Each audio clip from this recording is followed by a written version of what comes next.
Hello everyone and welcome back to Average Guy Reviews. Today we're going to be doing that little project we talked about earlier this weekend where we're going to try to make this GPTOYS Aviax H2O quadcopter float.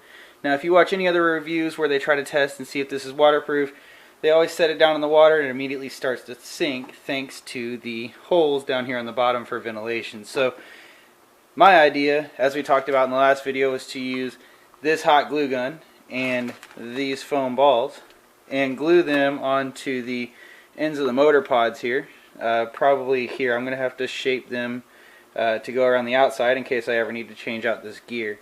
We're going to hot glue those on and see if we can't get enough buoyancy to make this thing float and let it sit in the water indefinitely without sinking. I really do think that would be one heck of an improvement to this quadcopter, and it would probably solve a lot of the issues that people have with it. Now, obviously, a lot of people have said this isn't 100% waterproof, and I agree with them 100%. I don't think it's 100% waterproof. I think it's, as I've heard before, water tolerant.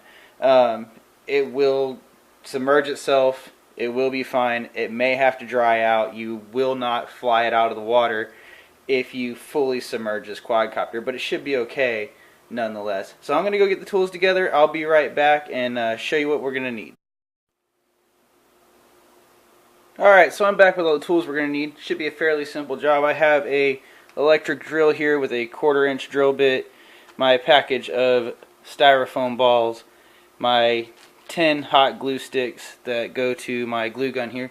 Now I'm using a low temp simply because I don't know what kind of plastic's on this quad and I don't want to end up melting anything or the foam when I try to apply this to the quad. So low temp is going to be my suggestion. You may know more about hot glue than I do. I've actually never used it before, so we're going to find out how well it works, but I think that this is probably going to be the best option for us. I think I paid $3 and some change for the glue sticks and the gun itself, and then $3 for this value pack of foam balls. Now I know for like $1.50 you can get one size, but I didn't know what we were going to need to make this float. I think I'm going to go with the 1 inch size. We'll see how it all works out, but let's go ahead and we'll get into the video. I'll show you a little bit of what I do for shaping the balls and applying them to the quadcopter, but I'm not going to make you sit and watch the whole thing. Then we'll go see if it floats.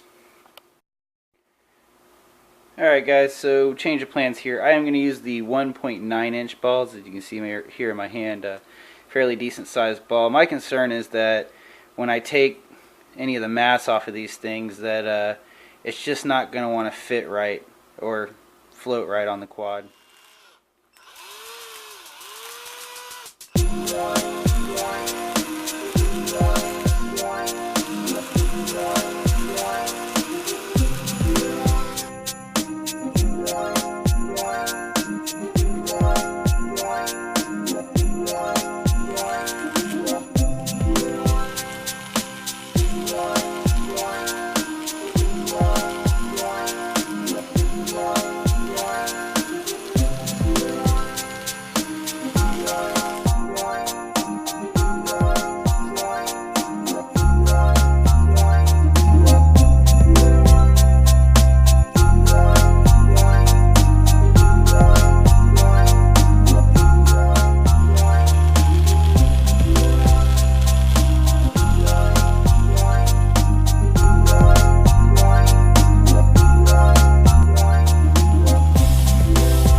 Alright, we got all 4 balls shaped. Obviously not perfectly, but as good as I can do with an electric drill. Maybe if you have a Dremel or something, it would be a little bit easier. They were a little bit fragile, so I kind of nicked this one here.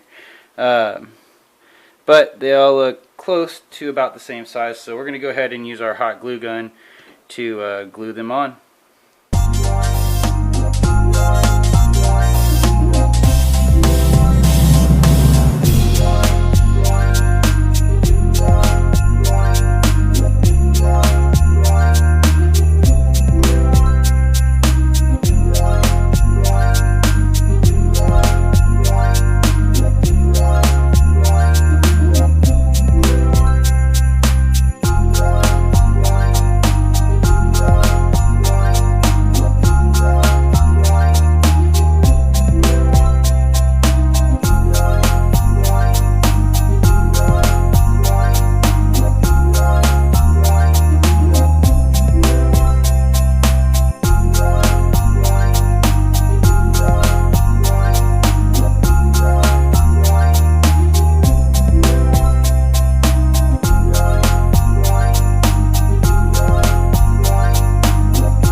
Alright guys, so here's the finished product. I went ahead and glued the balls onto the motor pods, little plastic pieces coming out. Now, what I didn't show in the video was that I went ahead and ran some, I don't know if I can even get this on camera, but I went ahead and ran some hot glue across here to try to help hold these on. As you can see, the plastic does pretty much flex with it, and it's still drying a little bit. Alright everybody, here's the finished product of the Can We Make It Float series. The 4 balls are on there. I did go ahead and just drill a hole through them and zip tie them onto the back side here of this plastic piece, and then I did go ahead and cut some 1-inch foam balls and zip tie and hot glue those to the landing gear. Now the reason I put the landing gear on is that this wasn't sitting perfectly level with the foam balls on there. They weren't perfect, so it looks a little funny with these little white foam balls on there, but I think what we can do is spray paint them or color them in some shape, form, or fashion to match the quad. Maybe even help with orientation. We can paint these red and these green or something like that. But we got the battery in it. Let's go ahead and take it off, see how it affects flight.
It seems to float just fine, and it is wet. Let's go ahead and check the battery compartment, see if that's dry. No, it's not dry. The battery is a little wet, but it's not soaking wet. So let's go ahead and unplug it. See if we can unplug it.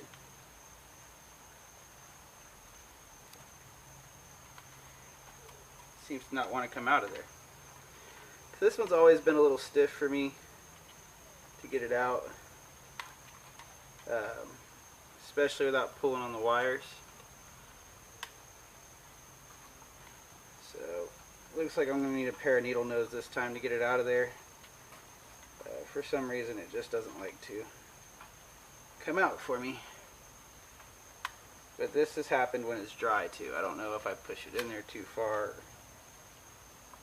Yep, I'm going to need to get a pair of needle nose pliers. But as you can see, just fine. And that is how you make the H2O Aviax quadcopter float.